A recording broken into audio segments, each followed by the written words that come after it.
Assalamualaikum warahmatullahi wabarakatuh. Welcome back to my channel.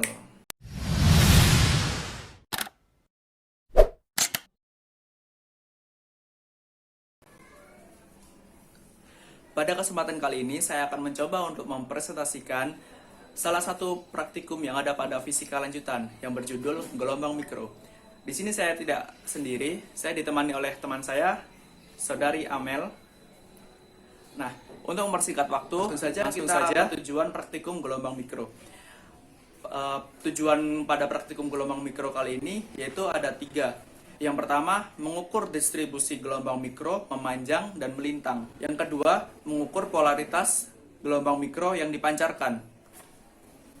Yang ketiga, memahami penerapan dari gelombang mikro. Setelah itu, langsung kita ke hipotesis dari praktikum gelombang mikro. Hipotesis yang pertama, perubahan medan magnet akan mempengaruhi perubahan pada medan listrik. Begitupun sebaliknya, perubahan pada medan listrik akan mempengaruhi perubahan pada medan magnet. Hipotesis kedua pada praktikum gelombang mikro ini adalah jika vektor medan listrik dan medan magnet pada gelombang elektromagnetik memiliki arah yang sama dan tegak lurus, maka satu sama lain akan saling mempengaruhi terhadap perambatan gelombangnya. Nah, sekarang kita lanjut ke dasar teori. Gelombang mikro merupakan gelombang radio dengan frekuensi paling tinggi atau SHF, yaitu di atas 3 GHz.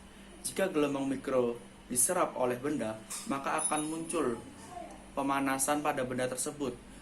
Microwave, gelombang radio yang mempunyai panjang gelombang sepanjang kurang lebih 1 meter, ekuivalen dengan frekuensi antara 300 MHz sampai 300 GHz.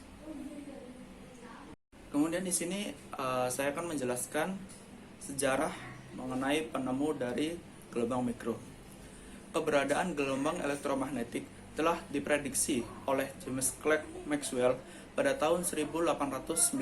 Nah, kemudian pada tahun 1888, Heinrich Hertz adalah orang pertama yang menunjukkan keberadaan gelombang elektromagnetik dengan membangun sebuah alat deteksi gelombang mikro di wilayah UHF. Desain yang digunakan seperti bahan kuda dan bugi.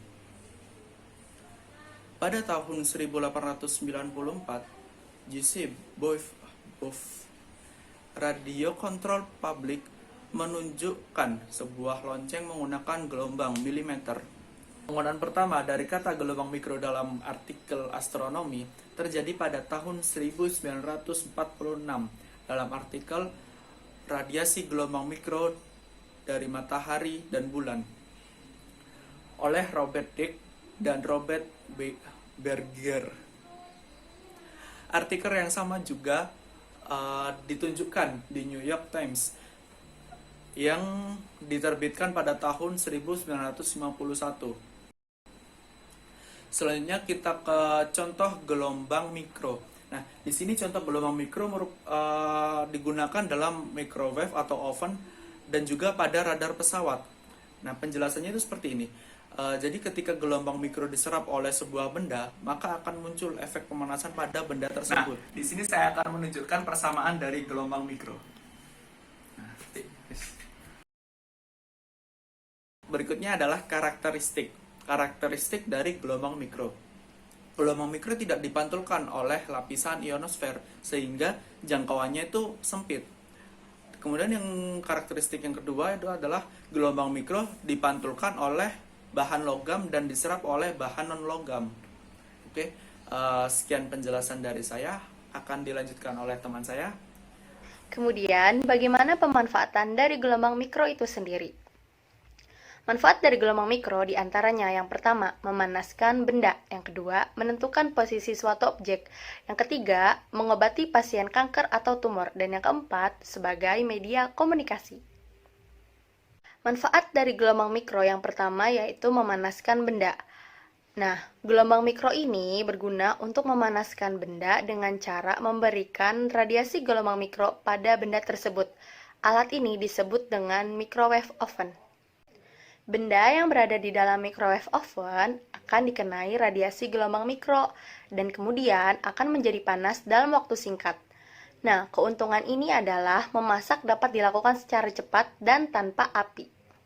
Manfaat dari gelombang mikro yang kedua yaitu menentukan posisi suatu objek. Radar dengan prinsip pemantulan gelombang mikro dapat digunakan untuk menentukan jarak pemancar dengan suatu objek dan dapat menentukan arah dan posisi secara tepat. Manfaat ketiga dari gelombang mikro yaitu mengobati pasien kanker atau pasien tumor. Gelombang mikro dipancarkan tepat di lokasi tumor tersebut tumbuh di dalam tubuh, yang dimana akan terjadi efek pemanasan sehingga sel-sel kanker dan sel-sel tumor ini akan hancur. Keuntungannya adalah dapat menyembuhkan kanker atau tumor tanpa pembedahan. Manfaat dari gelombang mikro yang keempat yaitu sebagai media komunikasi. Wi-Fi dan Bluetooth adalah contoh dari alat komunikasi yang menggunakan gelombang mikro. Namun demikian, kinerja gelombang ini akan menurun saat cuaca buruk.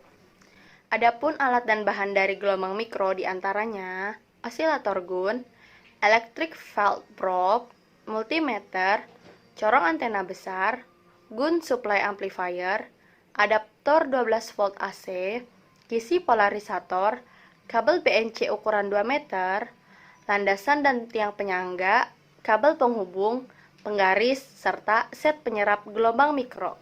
Adapun langkah kerja dari praktikum gelombang mikro ada 3 percobaan. Di antaranya, percobaan pertama, pengukuran distribusi medan memanjang. Pertama, siapkan alat dan bahan yang akan digunakan. Kedua, merangkai alat dan bahan sesuai dengan skema. Yang ketiga, meletakkan electric field di bagian depan tengah-tengah corong. Yang keempat, mengukur jarak antara corong dan electric field probe secara memanjang. Yang kelima, mengamati data yang diperoleh multimeter. Dan yang keenam, mencatat hasil data yang sudah didapatkan.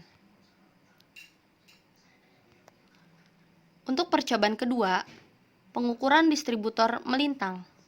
Pertama, siapkan alat dan bahan. Kedua, merangkai alat dan bahan sesuai dengan skema. Yang ketiga, meletakkan electric field di bagian depan tengah-tengah corong. Yang keempat, mengatur antar corong dan electric field probe sejauh 20 cm. Lalu, lakukan percobaan dengan menggeser electric field probe secara melintang. Kelima, mengamati data yang diperoleh multimeter. Dan yang keenam, mencatat hasil yang sudah didapatkan. Dan untuk percobaan ketiga, pengukuran polarisasi. Yang pertama, siapkan alat dan bahan. Yang kedua, merangkai alat dan bahan sesuai dengan skema. Yang ketiga, meletakkan kisi polarisator antara corong dan electric field probe. Dan yang keempat, mengatur jarak polarisasi. Yang kelima, mengamati data yang diperoleh multimeter. Lalu yang keenam, mencatat hasil yang sudah didapatkan. Kesimpulan. Adapun kesimpulan dari praktikum gelombang mikro diantaranya yang pertama, pada distribusi memanjang dan melintang, tegangan akan konstan pada saat electric field probe dekat dengan corong osilator gun. Kesimpulan yang kedua, pada saat sudut 0 derajat sampai 90 derajat, tegangan akan mengalami kenaikan, dan pada saat sudut 100 derajat sampai 180 derajat, tegangan akan mengalami penurunan.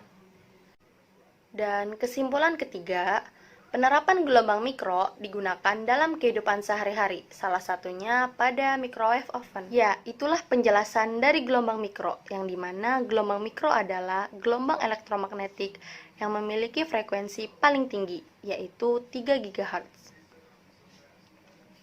Gelombang mikro adalah bukti kekuasaan dari Allah Subhanahu wa Ta'ala, yang dimana mengajarkan kita untuk selalu bersyukur. Gelombang mikro ini tidak dapat kita lihat dan tidak dapat kita raba. Namun, manfaat dan efeknya dapat kita rasakan dalam kehidupan sehari-hari. Sekian penjelasan mengenai gelombang mikro dari kelompok kami. Apabila ada kesalahan, mohon dimaafkan. Wabillahi taufiq wal hidayah. Wassalamualaikum warahmatullahi wabarakatuh.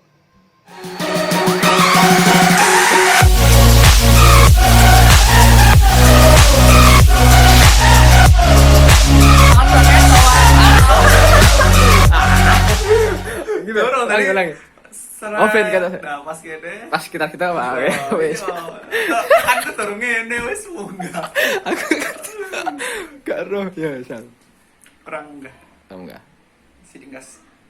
Nah. Kok punya kerangan yang gue. Iya iya iya.